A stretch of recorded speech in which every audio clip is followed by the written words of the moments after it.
अपने बयानात से हमेशा तनाज़ा खड़ा करने वाले वसीम रिजवी ने एक बार फिर से तनाज़ा पैदा कर दिया है। शिया वक्फ बोर्ड के साबिक चेयरमैन वसीम रिजवी ने कुरान शरीफ की 26 आयतों को कुरान शरीफ से हटाने के लिए अदालत उज़्मा में पीआईएल दाखिल की है। वसीम रिजवी की दलील है कि ये आयतें इंतहा पसंद। विवाद होना शुरू हो गया है, क्या याचिका है? अब देखिए, जो विवाद कर रहे हैं उनका काम है सही बात ना कहकर, असलियत को छुपाकर और कहने वाले को गाली देना। मुझको हजारों लाखों फोन धमकी के आ रहे हैं, मुझे मार देने के आ रहे हैं, मुझे गालियों के आ रहे हैं कि मैंने ये बात क्यों कही। ये हल नहीं है।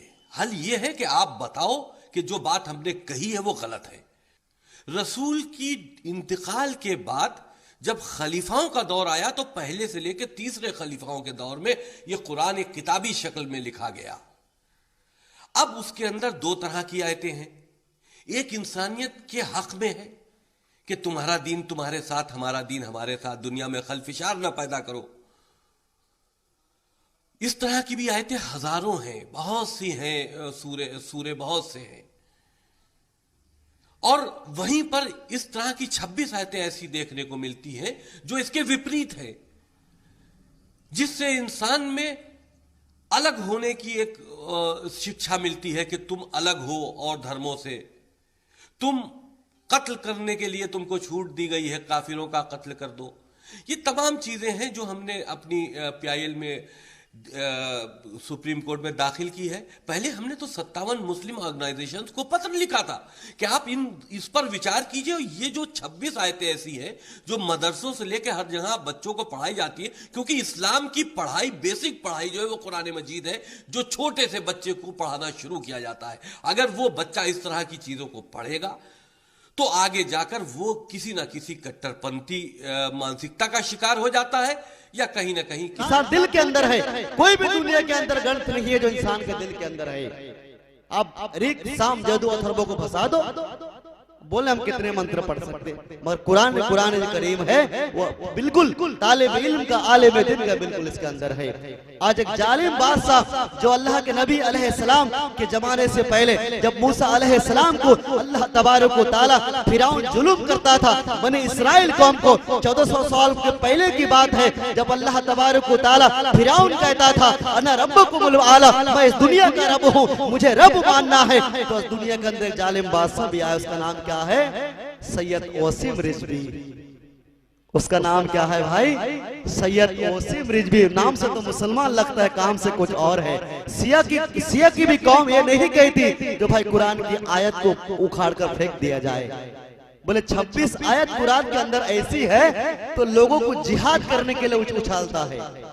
जी हाँ, आयत तो है जिहादों की आयत कुरान करीम के अंदर। जब अल्लाह तबारक व तआला मूसा अलैहिस्सलाम को जमीन के अंदर मुसल्लत किए थे 1400 साल पहले, तो फिरौन के कौम बनी इस्राइल के कौम को तकलीफ देते थे। क्या देते थे? तकलीफ देते थे। वो बछड़े की पूजा करते थे। वो कहते थे फिरौन अना रब्बकुमुल आला, मुझे रब कहो, मुझे मानो, मुझे पूजा इबादत करो। तो फिर अल्लाह तबारक व तआला इस मूसा अलैहिस्सलाम को दुनिया के अंदर तौरात देकर दुनिया के जमीन के अंदर भेजे। तो आकर कहने लगे बने इस्राइल के कौम से, तुम बछड़े की पूजा मत करो, बछड़ा तुम्हारा भगवान नहीं है, बछड़ा तुम्हारा देव नहीं है, बछड़ा तुम्हारा परमात्मा नहीं है, बछड़ा तुम्हारा दाता नहीं है, बछड़ा तुम्हारा विधाता नहीं है, बछड़ा तुम्हारा ओम नहीं है, मगर तुम अल्लाह तबारक व तआला की पूजा करो। मगर फिर फिरौन क्या कहता था? अना रब्बकुमुल आला, मुझे रब कहो। आज वसीम रिजवी वो कहता है कुरान की 26 आयत को कुरान से उठाकर फेंक दिया जाए। तुम होते हो, तुम्हारा दादा परदादा जब कब्र से उठकर भी आ जाएगा, कुरान करीम की आयत को तब्दीली नहीं कर सकते। ये बात मानता हूँ। कुरान करीम के अंदर जिहाद की बात लिखी हुई है। मैं एक मिसाल देता हूँ, सूरह तौबा के अंदर फक्तुलुल मुशरिकीन हैसु वजदतहुम, जहाँ मुशरिक को देखो वहाँ कत्ल करो। ये बात कुरान करीम। वसीम रिजवी तो ये बात नहीं कहा, मगर कुरान के अंदर ये बात लिखी हुई है। क्या बात लिखी हुई है? फक्तुलुल मुशरिकीन हैसु वजदतमुहुम, जहां मुशरिक को देखो वहां कत्ल करो। एक कुरान की आयत है, इसके आगे पीछे भी आयत है ना भाई, नहीं की आयत है कुरान के अंदर। आप जब कहेंगे ला सला व अंतुम सुकारा, आप ला सला को हटा अंतुम सुकारा, अंतुम सुकारा को हटा दो। वहां पे क्या कहा गया, जब नशे की हालत में हो तो नमाज के करीब मत जाओ। जब गौर से सुनने के बाद समझने की बात है, जब नशे की हालत में रहो तो नमाज के करीब मत जाओ। नशे की हालत में, तो नशे की अंतुम सुकारा को हटा दिया जाए वहां से, तो फिर क्या बनेगा उसका, नमाज के करीब मत जाओ। क्या बनेगा उसका तफसीर, क्या बनेगा, अनुवाद ट्रांसलेशन क्या बनेगा, नमाज के करीब मत जाओ। कब, जब तुम नशे के हालत में हो, कुरान कहता है। अब अंतुम सुकारा मतलब जब तुम नशे में हो नमाज के करीब मत जाओ। जब उसको हटा दिया जाए अंतुम सुकारा को, तो क्या आएगा, ला सला, नमाज मत पढ़ो। तो ओसीम रिजवी को ये बात पता नहीं, अल्लाह तबारक व तआला सूरह तौबा के अंदर ये बात इरशाद फरमाया, फक्तुलुल मुशरिकीन हैसु वजदतहुम, जहां मुशरिक को देखो कत्ल करो। उसके बाद आयत में अल्लाह तबारक व तआला ये भी फरमाया, जब नमाज अदा करे, ज़कात दे दे तो उसको बरी कर दो, उसको माफी दे दो। उसके बाद की आयत में लिखी हुई है, जब तुमसे ना लड़े तो उसको बरी करो, उससे मत लड़ो। जब तुमसे वो पहले ना लड़े तो उससे तुम मत लड़ो, उसको बरी करो, उसको छोड़ दो, उसको छूट दे दो। तो कहां वह लड़ने की बात की गई। आप सिर्फ वही आयत को जब पढ़ोगे तो वही आयत वही कहेगा, फक्तुलुल मुशरिकीन हैसु वजदतहुम, जहां मुशरिक को देखो वहां कत्ल कर दो। ये कोई बात हुई। वासिम रिजवी क्या है, सिया है, क्या है पता नहीं। वो नेट में देख रहा था मैं, वो सिया ही हजरत है, पहले सिया थे, कुछ दिन पहले ईमान लाए थे। आज अल्लाह के नबी अलैहिस्सलाम के जमाने में दो ही कौम दुश्मन था, यहूद और नसारा। और हमारे कौम में आज इस जमाने में दो एक ही कौम दुश्मन है, कौन, वो सिया हजरत। क्यों दुश्मन है? आज आप हिंदू भाई मोहम्मद को आखिरी पैगंबर मानते हो, अंतिम देष्टा अहमद होगा, उसका वेद के अंदर ये बात लिखा हुआ है। अंतिम देष्टा, अंतिम ऋषि, अंतिम महाऋषि, अंतिम पैगंबर, दूत वार्तावाही कौन होगा? मोहम्मद होगा। मोहम्मद लिखा हुआ है वेद के अंदर, मगर वो तो हजरत अली को आज अंतिम ऋषि मान बैठे। वो जानबूझकर हजरत अली को अंतिम ऋषि माने, आखिरी पैगंबर हजरत अली को मानते हैं। वो सबसे बड़ा हमारा दुश्मन है। क्यों? देखो, हम किसी पार्टी के पॉलिटिक्स की बात करने के लिए नहीं आओ। मुख्तार अब्बास जो ऊपर बैठा हुआ है, वो ताल्लुक का कानून, तलाक का कानून बनाता है। तलाक का कानून वो खुद लिखता है, बोले तलाक को खत्म कर दिया जाए। तो आज वसीम रिजवी ये बात कहता है, जो जिहाद में जितनी आयत है कुरान के, उसको उठाकर फेंक दिया। मैंने एक मिसाल आपको दिया। तो ये आयत,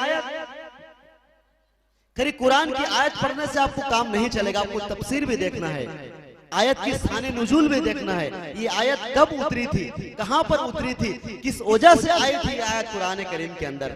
ये आयत 1400 साल पहले मक्का मुकर्रम मदीना मुनव्वरा के अंदर ये आयत आई थी। कब? जब मक्का फतेह हुआ था, जब अल्लाह के नबी अलैहिस्सलाम मक्का कुछ 4 महीने की मदीना के मुसलमान और मक्का के मुशरिक से लड़ाई जब हुई थी। जो मक्का में जब 360 बुत की पूजा किया जाता था, जब 360 बुत के पास जब उठनी की पहला बच्चा होता था, बलि और कुर्बानी दिया जाता था, फरा अतीरा रिवाज कहा जाता था उसको। आज उसको अल्लाह के नबी हटाकर अकीका कह दिए, वही रिवाज को। तो अल्लाह के नबी जब दीन कंप्लीट मुकम्मल हुआ, जब करने लगे, तो मुशरिक जो मक्का के है वो खुरेफती करने लगे। बोले हम मुशरिक 360 बुत मक्का मुकर्रमा के अंदर रखकर पूजा किया जाता था। इब्राहिम अलैहिस्सलाम की मूर्ति को रखकर पूजा इबादत किया जाता था। ईसा अलैहिस्सलाम की मूर्ति को अल्लाह तबारक व तआला माना जाता था। मूसा अलैहिस्सलाम मूर्ति को रखकर पूजा इबादत किया जाता था। तो अल्लाह के नबी कहने लगे, बोले मूर्ति को हटाओ, इब्राहिम की छवि को हटाओ, इब्राहिम की तस्वीर को हटाओ, ईसा की तस्वीरें को हटाओ, मूसा की पिक्चरें को हटाओ, बोले बिल्कुल मक्का खाली करो। अरबतुल हुरुम 4 महीने की उनको मोहलत दी गई थी, 4 महीने की उनको मोहलत दी गई थी। बोले मक्का को बिल्कुल खाली किया जाए। 4 महीने के अंदर जब तुम खाली नहीं करोगे तो तुमसे मेरा जंग है। 4 महीने के अंदर हमारे मकान आप एग्रीमेंट में लिए हो, एग्रीमेंट खत्म हो गई, तुमको तो रूम खाली करनी पड़ेगी ना भाई। न एग्रीमेंट खत्म हो गए फिर भी आप रहेंगे नहीं, कोई गुंजाइश नहीं है। 4 महीने की मोहलत दी गई थी, 4 महीने की मोहलत दी गई थी, उसने 4 महीने के अंदर आपको वो चीज सब हटाना पड़ेगा मक्का से। इब्राहिम की फोटो हटानी पड़ेगी, ईसा की तस्वीर हटानी पड़ेगी, मूसा अलैहिस्सलाम की पिक्चर हटानी पड़ेगी, 360 बुत को हटानी पड़ेगी। फिर उस वक्त ये बात कही गई थी फक्तुलुल मुशरिकीना, जब उस वक्त में मुशरिक जब तुमसे लड़े तब फिर मुशरिक को तुम कत्ल करो।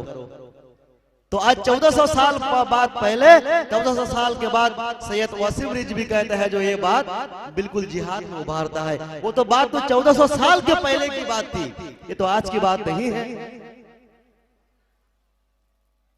वसीम रिजवी तुम ये बात याद रखो, अल्लाह के नबी अलैहिस्सलाम एक नुक्ता, एक जेर, एक जबर, एक